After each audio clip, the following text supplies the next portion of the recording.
Hello, I'm Roger Wright, and it's my pleasure to welcome you to a special edition of Glory on Grandview, Tales of Grizzly Football. I have a special guest in the studio, and as in the opening shot, I think you see the focus is going to be on our beloved Ohio State Buckeyes. It is November. I have Nick Seme with me. Nick, welcome to Glory on Grandview. Thank you for having me. I appreciate it. So we've wanted to do this show for a long time. I was telling Nick we did one of our first shows with Dick Hunter, and Dick was a Wadsworth head coach that went on to coach with the team up north, the University of Michigan, with Bo Schembechler. And I thought we got to set things right, Nick. We got to get a story on Glory on Grandview on a Buckeye, and so Nick Seme came to mind. So Nick, welcome. Happy to have you here, and want to tell your story about your time at Ohio State. So welcome. All right, well, it all begins, Nick, with youth sports, as it does with so many of our Grizzlies. Absolutely. You were involved with youth football, and there's some pictures of your time with the Browns, the other Browns. That's the Wadsworth Browns there. And so talk a little bit about your memories of youth football in Wadsworth. Yeah, I had a great experience growing up with two younger brothers, Alex and Logan. They're both, being the oldest of three definitely led to a competitive household. So I guess we got a good enough practice in the backyard before I actually started with organized sports. But yeah, back when they had the Wadsworth Browns and the Redskins divided, I was on the Browns side, so I always said that we were on the good side of things. So had amazing coaches growing up. The fact that I had such good mentorship during that process too just led me on the path that kind of really molded my hard work and the attitude that I had going forward, both on the field and in the classroom. So neat. All right. So you worked your way through the middle school and found your way as a varsity athlete at Wadsworth High School, and your football experience there. I know you had some injuries, but talk a little bit about football first, and then we'll get to track. Yeah, so my experience in high school was kind of like an up and down roller coaster, pretty unconventional. I started out, that's my best friend Jack Heidemann and I. When I first started out, I was going in for tight end, fullback, linebacker, just kind of a mixed bag of positions, and really whatever the team needed, that's kind of the role I wanted to fill. And as I went through my career, it was riddled with injuries, unfortunately. My first injury I sustained was my sophomore year, so my first time being on the big stage on Friday nights. Sustained a shoulder injury that left me out probably for about half the season. Went into rehab, was very motivated to go into that junior season, which is a big year for recruiting, and we had a very successful season overall as a team. We ended up going into the regional championship, regional finals. Unfortunately, didn't make it to state at that time, but going into my senior year, at that point, I knew that I really wanted to continue my athletic career and academic career in college. And so I really kind of had my sights set and goals set for that. And unfortunately, my first game of my senior season, I was snapping for an extra point, and the opposing teammate kind of came in at an angle when I was snapping and landed on my knee. It caved in, and that led to me unfortunately missing the rest of that year. So that was against Ashland High School. So then your football season was over, and I Yep. remember I was a principal at the middle school at the time, and we had the weight room, remember, at the middle school? Yep. Because the new building was being built, and I always gave you so much credit. You were injured that, early on in the season, every day you came to that weight room, you lifted, you and I were, I'd see you in there, and you stayed a part of the team, and I always, thought that was so neat that you did that. And, even though you couldn't play, it was disappointment that you really stayed involved and led and was still a good senior leader throughout that year. But you did rebound for track. Yep. And we had the picture there with your dad, Yep. Anthony. Anthony was your coach. And you were a really good thrower, setting the school discus record. There's a picture. What was the record? What was it, It was 166.1, and one of the meets I had thrown at, I ended up tying the record, so I always put it on my water bottle caps. My dad and I, and brothers too, we'd always talk about it. And the one meet, I think it was against Willoughby, I'd thrown it 166.1, and we were talking with the judge, and we were like, are you sure it's not 166.1 and a half or 3/4? And so again, it was it was very exciting, and I think it was more of a testament to my dad, being a coach too, and kind of everything that he's instilled in us and my brothers, and the competitive nature. So it encompasses more than just kind of one event or one day and one record. It was more kind of a combined effort, which is exciting that we get to experience that together. Yeah, and it was Alex through with you, right? Yeah. You, Alex were both with your dad, so that was kind of neat. I know both your parents, wonderful people. They had a picture of your mom, Becky, there, and your dad, Anthony. I'm sure you threw everything. They were at your games. They were at your events, like so many of our great community parents. And They were. cheering you on, and then we'll get to the RV. Yeah. That's probably a fun part of the Ohio State story. So after high school, you had the success in a little bit the injury-ridden football thing, but you had a good career, and then with the track, and you went to Ashland, and Yes. you were going to do both your loves, right? You were going to play football, and you were going to throw. Right. Good throwing school at Ashland. So talk about your time at Ashland. Yeah, and ironic enough, the reason why I mentioned that I got injured at Ashland High School is then I went on to continue in college at Ashland University. So kind of comes full circle there. Going into college, I really felt like it was a fresh start that I needed. It was a new location, a new adventure, new experience. Was able to continue in football and track and field, which is very motivating to me because I love the team collective sport of football, but my heart always lied in track and field because it was the effort and energy that you put in. It was a direct, representation of what you got on the output side. So going into there, I was very excited going in, was recruited as a tight end, soon changed to fullback because of injuries, and then we actually had one athlete transfer kind of in the preseason. So made that switch, and I think about week 3, I was notified, and they said, hey, this next upcoming week, you might be starting. So that was very exciting. About a whole year later that I had gotten injured, from rehabbing and not knowing where I was going to go to school, not highly recruited. I was 0 stars. All these people that have 4 or 5 stars, I was 0 stars. I can confidently say that. I remember coming to WCTV and gathering my film together. But anyways, to have the opportunity to play at Ashland and to start in front of family was awesome. It was something that I would never forget. Unfortunately, that next week, again, up and down injury career that I had, was in practice and then hurt my shoulder again. So that was very discouraging. It was tough because, I remember calling my parents when it happened. The feeling felt all too familiar than, when I first injured it my sophomore year. And I remember calling my parents and I was like, I think this is time where I hang up the cleats. I felt like I was rehabbing more than I was actually playing. And I, didn't necessarily see myself being there long term. So. Yeah, so going through another disappointment, Right. the rehab, you thought maybe things were going to work out and they Yeah. didn't. So with all that, you're going to put your athletic career behind you, right? Yep. At the time, you're like, I'm done. Right. And so then what was the next step? What did you move on to? Yeah, I sat down with my family and, girlfriend at the time, now wife, and I was really trying to redirect my focus and my passion from sports into, strength and conditioning and nutrition and, having the experience with physical therapy, kind of maybe navigating into that profession at some point. So I really wanted to take the drive that I had in athletics and not just completely hang that up and, let that part of me just stay in the past. I just wanted to kind of redirect that energy into my academics. And I had friends down at Ohio State at the time. My girlfriend was down there too. And so I just felt like, it was a little bit bigger school. It was just different in many different ways. And I felt like it gave me the best opportunity academically to succeed.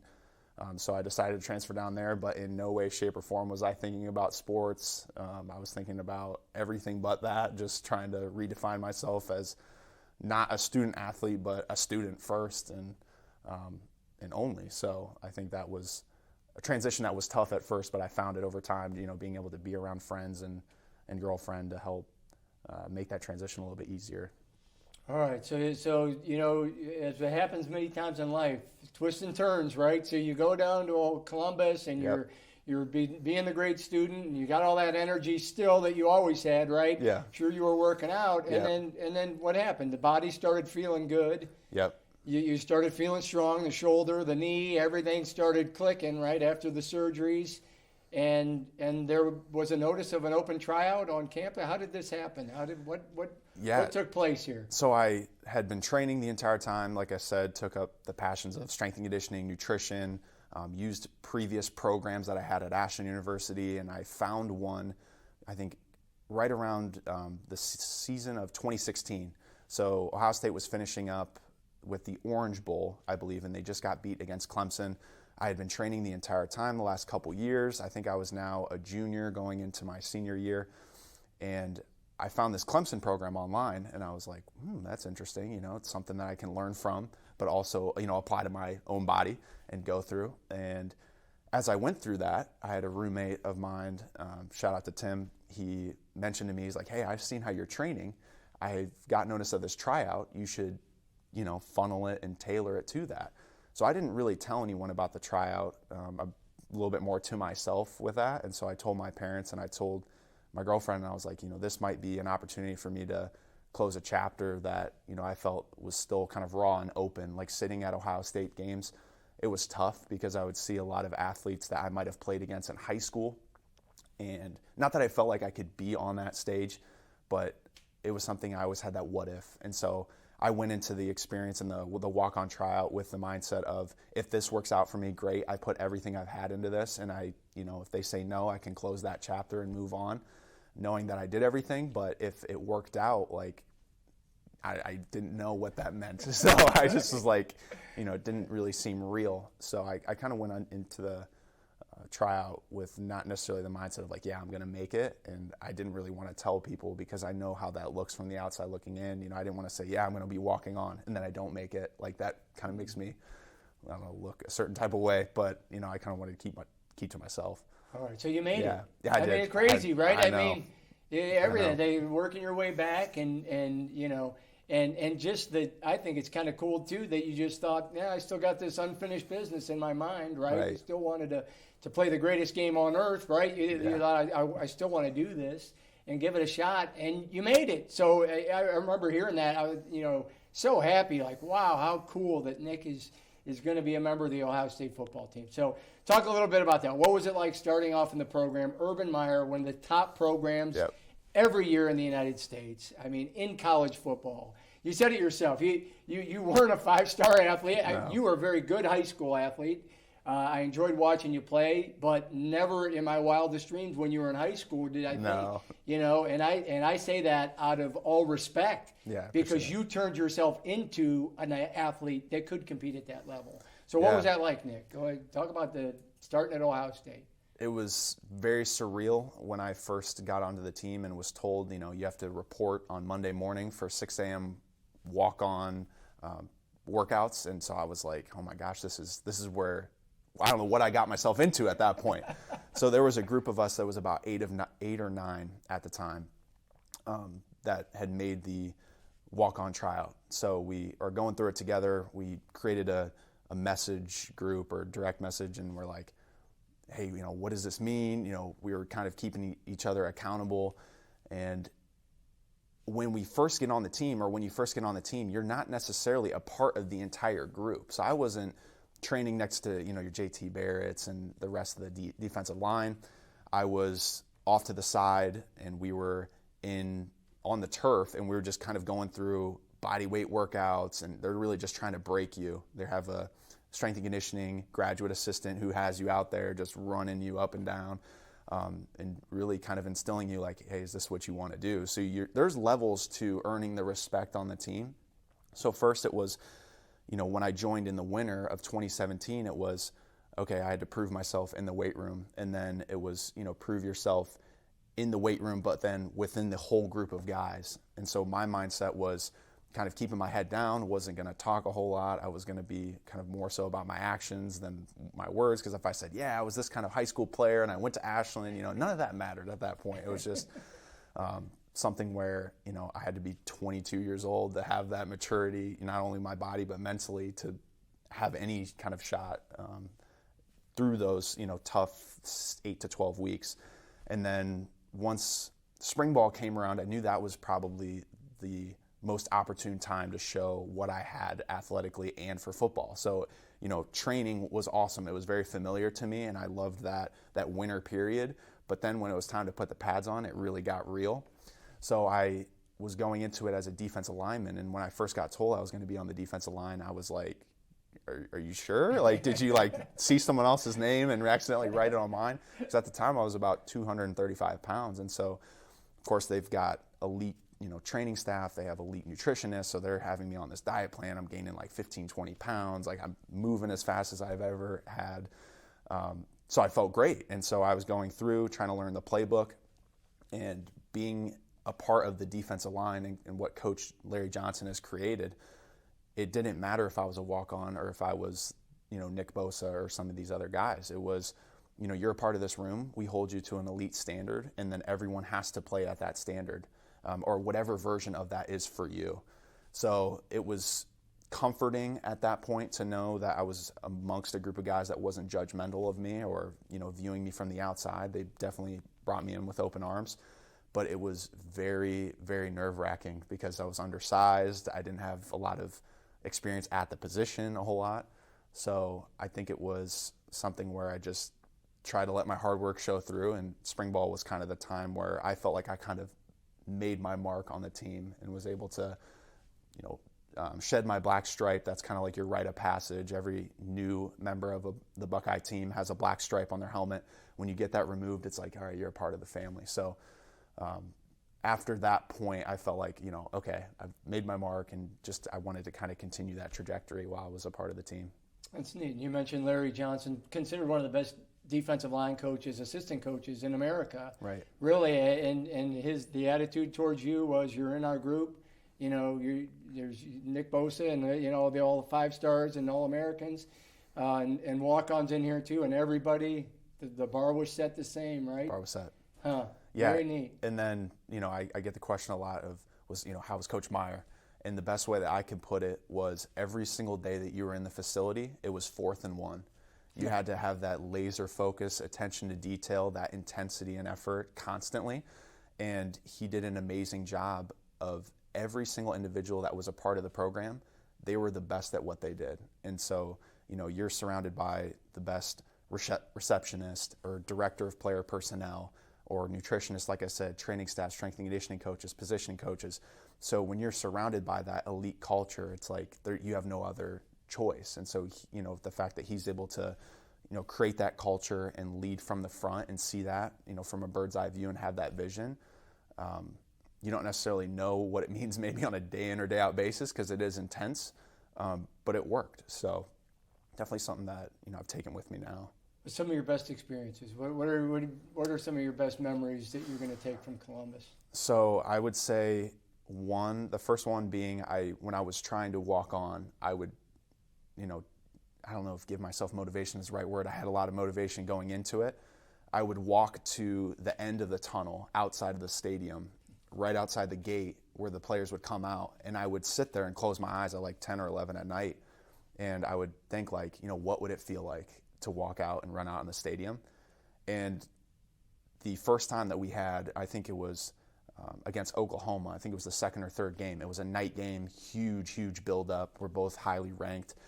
To run out onto the field the first time, and then to see my family in the stands, I think that was probably, it gives me chills just kind of talking about it now. Gives me chills. Right. And so it's like you start hearing all the music, you start hearing the stands, and gosh. So I think for me, it was running out, and I think kind of going along with that, it was being able to live out my dream with my family and with my friends, because it doesn't really mean a whole lot. Like if it was just me going in on it alone, when I had family members and, parents that were willing to travel to these games and make the commitment on weekends, it was almost a way of, me saying thank you to them, like, everything that they've put into me, financially and emotionally and, just time. I think it was something that was, I'll never, ever forget. So. Yeah, and we mentioned the RV. We still love to see the RV parked out there. And right. I was wondering if they were going this week to see you, and hoping that they were, and I'm right. sure just many good memories of all that. So, Michigan week. What's that like? Hey, it's my favorite game every year. I tell people as a Buckeye fan, it's like my team is in the Super Bowl every year. That game is always on our calendar. Right. What's it like in Columbus that week as a player? The intensity completely turns. So when you finish that game on Saturday and you go in for Sunday, so Sunday we would have kind of like a run-through practice, meetings, and a lift. They have, when we were with Coach Meyer, there would be this one song that would be constantly playing, and on every single TV there would be, Buckeye greats or videos of Buckeye greats making plays, just kind of highlighting the history that the two teams have together.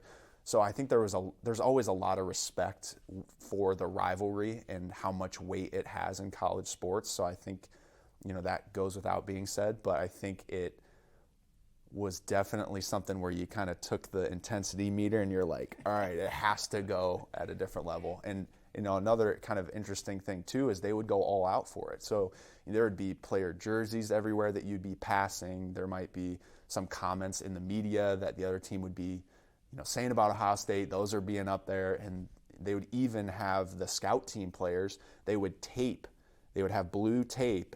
That they would put down, and then they would make like the Wolverine like helmets. You would have their whole gear. So the scout team was completely dressed up as the Wolverine. So like you're seeing it constantly.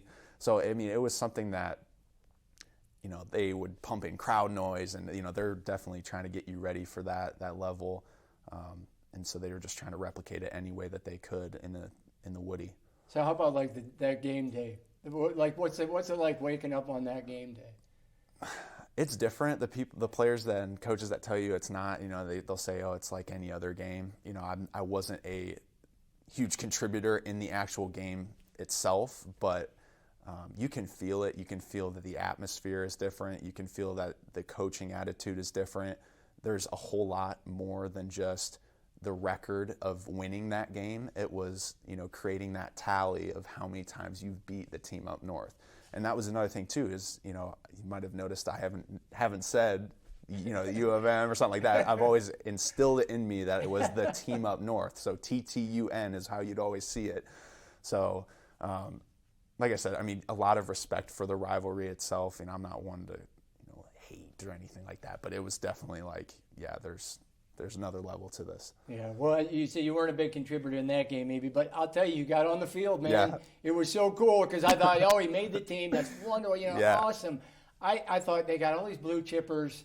Yeah. They're going to want to give them playing time over, walk Right. on. But you got on the field. I would see you on TV. I'd be there. He is. Yeah. You got in the game, man. It was so cool to see you. Right. So, getting some playing time and, some of your favorite moments on the field, Yeah. games that you played in, what were they? It's weird because when, I was a spectator being in the stands. When I was a student, I had student tickets, and you just feel the noise and the crowd. And when I was running out on the field for the first time that I was taking a play, everything got very quiet. It's like I almost like blacked out. Not that I actually did, but I turned, you turn to the sideline, you have to get your play from the sideline.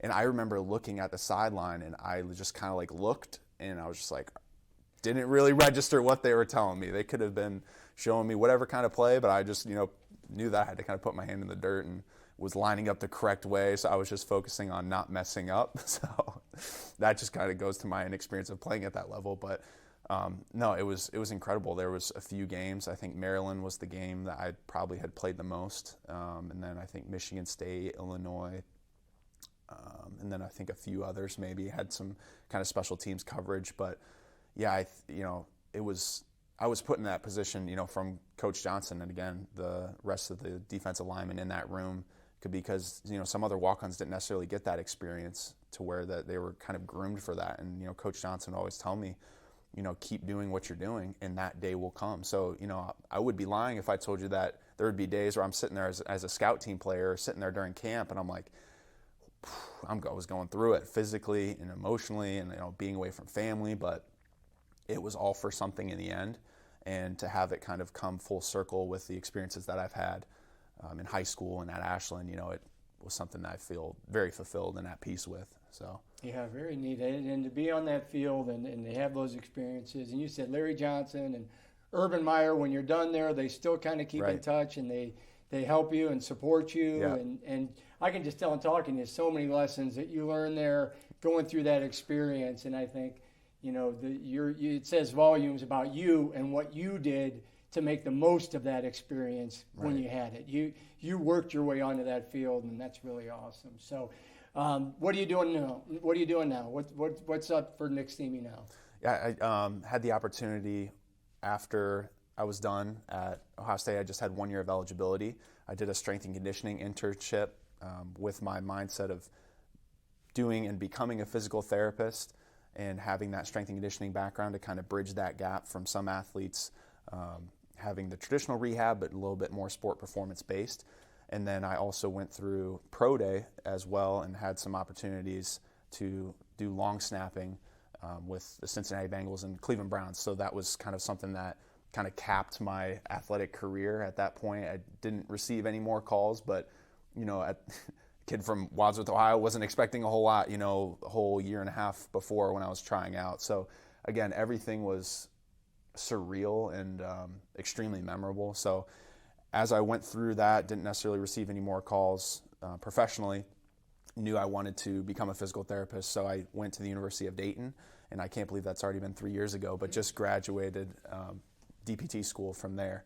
And then, again, trying to stay within the collegiate or professional sports. I'm at Kent State University completing my Master of Athletic Training, so doing that and some part-time physical therapy work, and, you know, hopefully wanting to give back to the athletes that might be in similar situations that I've been in.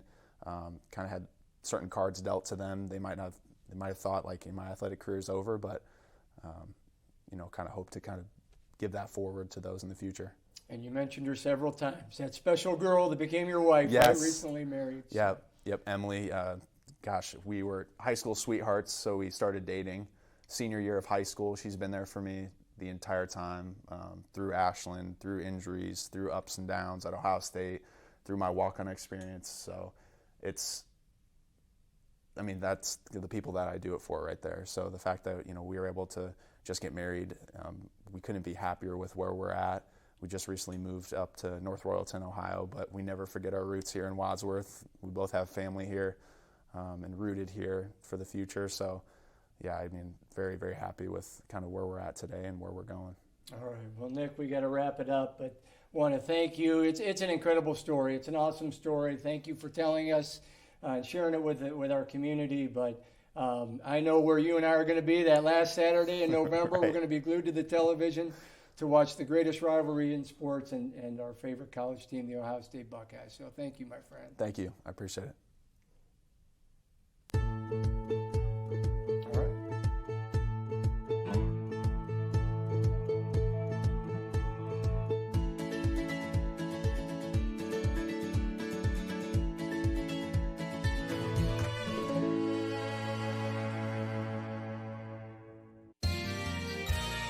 You are watching WCTV, Wadsworth Community Television.